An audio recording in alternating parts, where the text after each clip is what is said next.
Bienvenue dans cette émission spéciale bilan qui va essentiellement s'articuler autour des questions suivantes. Que peut-on retenir des 100 premiers jours du Premier ministre Amadou Gon Coulibaly à la primature? Que savoir de son programme visant à l'amélioration des conditions de vie des populations, mais surtout des perspectives de développement pour notre pays, la Côte d'Ivoire? Quel est le contenu de sa feuille de route depuis sa nomination le 10 janvier dernier? Pour obtenir les réponses à ces interrogations et à bien d'autres, les questions seront posées en grande partie par deux journalistes. Agnès Crédit du groupe Fraternité Matin et Adama Koné, rédacteur en chef des journaux télévisés à la RTI. Cette émission sera repartie en plusieurs thèmes. L'économie, le social, la sécurité. La RTI s'honore donc d'accueillir le chef du gouvernement, le Premier ministre, accompagné de membres du gouvernement. Ils sont dans cette salle. Alors, c'est une présence, Monsieur le Premier ministre, on pourrait dire que c'est la solidarité gouvernementale. Oui, c'est la solidarité donc, du gouvernement, du cabinet donc, du Premier ministre, donc, autour donc, de l'action telle qu'elle nous a été donc, précisée par le chef de l'État. Et nous sommes donc tous ensemble pour dire aux Ivoiriens donc, ce que nous entendons faire donc, pour eux et quel est le point de situation à l'issue des 100 premiers jours.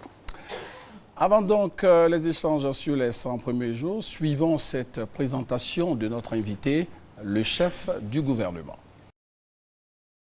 C'est le 10 février 1959, à la veille de l'indépendance de la Côte d'Ivoire, dans la capitale économique Abidjan, qu'Amadou Gon Coulibaly voit le jour, originaire de Korogo dans la région du Poro, arrière-petit-fils du patriarche Péléforo Gon Coulibaly, fidèle des fidèles de l'ex-président Félix Houphouët-Boigny. Il voue un attachement sans pareil à sa culture. Au fil des années, Amadou Gon Coulibaly se forge une carrure de chef politique. Mais avant, qu'en est-il de son parcours? Courant juin 1977, il décroche son baccalauréat scientifique au lycée moderne de Dabou. 1977-1983, les années étudiant à Paris. Il sort diplômé du Centre des hautes études de la construction situé dans la capitale française. Le temps du retour au pays a sonné. De novembre 1990 à décembre 1993, il est conseiller technique du Premier ministre d'alors, Alassane Ouattara, et est chargé de la coordination, du suivi et de la mise en œuvre des politiques dans le secteur de l'agriculture, des transports, de l'énergie et des ressources humaines. Il enchaîne les postes de responsabilité de janvier 1994 à janvier 2017. Il occupe les fonctions de directeur général adjoint à la direction et contrôle des grands travaux, directeur de cabinet international de conseil d'études et de formation, ministre d'État, ministre de l'Agriculture du gouvernement de réconciliation nationale. 2006 à 2016, ministre de l'Agriculture, juin 2011 à janvier 2017, ministre d'État, secrétaire général de la présidence de la République. Puis, la Côte d'Ivoire entre dans une nouvelle ère constitutionnelle, la Troisième République.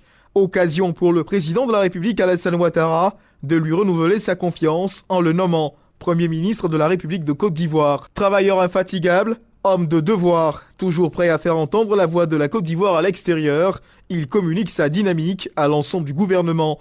Décrit par ses pairs politiques comme un loup politique et par ses collaborateurs comme un homme qui fait de l'excellence sa priorité, Amadou Gon Coulibaly, député maire de Korogo, est marié et père de 5 enfants. Il porte l'étoile de grand officier de l'Ordre national du mérite ivoirien.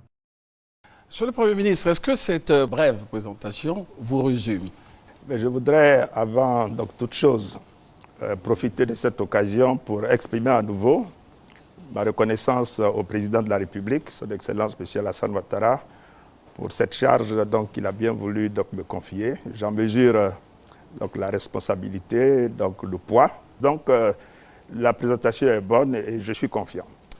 Certains disent que vous êtes un exemple de fidélité et de loyauté au président de la République et c'est ce qui justifie quelque part ces missions qu'il vous confie. Écoutez, fidélité et loyauté, ça je pense que c'est plutôt donc, une bonne chose.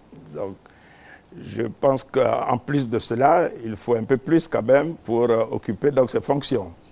Et j'imagine que la présentation que vous venez de faire donc, indique que en plus de la fidélité et de la loyauté qui me paraissent donc indispensables. Je crois que c'est quand même donc le socle. Le président de la République a estimé que sur la base du parcours qui est le mien, donc à ses côtés, dans une large partie, puisque depuis 1990, j'ai été à ses côtés comme conseiller technique, donc, qui me connaît donc suffisamment bien sur le plan, je dirais, donc, technique. Il a estimé qu'en plus, certainement, de cette fidélité, de cette loyauté, que j'avais la capacité donc, de gérer donc, l'action gouvernementale. J'ai été aussi à ses côtés comme secrétaire général de la présidence de la République, ce qui m'a donné l'occasion, en plus de toute l'expérience passée, d'apprendre à un certain niveau donné ce que c'est que la chose donc, de l'État et le bien public. Vos premières heures, et vous l'avez souligné tantôt, de travail se font donc dans la clameur des revendications des fonctionnaires, donc précédés par les détonations des armes de soldats mécontents. Un vrai baptême, et c'est le cas de Didier Dufeu. Bon, on a tous vécu, donc je dirais ce que vous appelez donc, cet accueil. Je l'ai dit publiquement, nous pouvons regretter, donc je crois que tous les Ivoiriens regrettent les conditions dans lesquelles certaines revendications sont exprimées, notamment en ce qui concerne donc, les militaires. On peut avoir des préoccupations, on peut les exprimer, ceci est légitime, donc surtout dans une démocratie.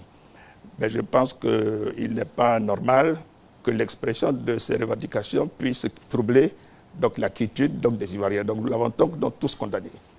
Ceci étant, ce processus, donc, pour ce qui concerne donc, les militaires, est en cours. Le chef de l'État a confié au ministre auprès du président de la République chargé de la Défense et à l'état-major des armées le soin de discuter. Et les discussions sont en cours et l'objectif est de faire en sorte que nous arrivions à trouver une solution qui puisse garantir à notre pays la paix, mais qui puisse permettre également que nous puissions construire une armée unie, une armée républicaine au service de la nation.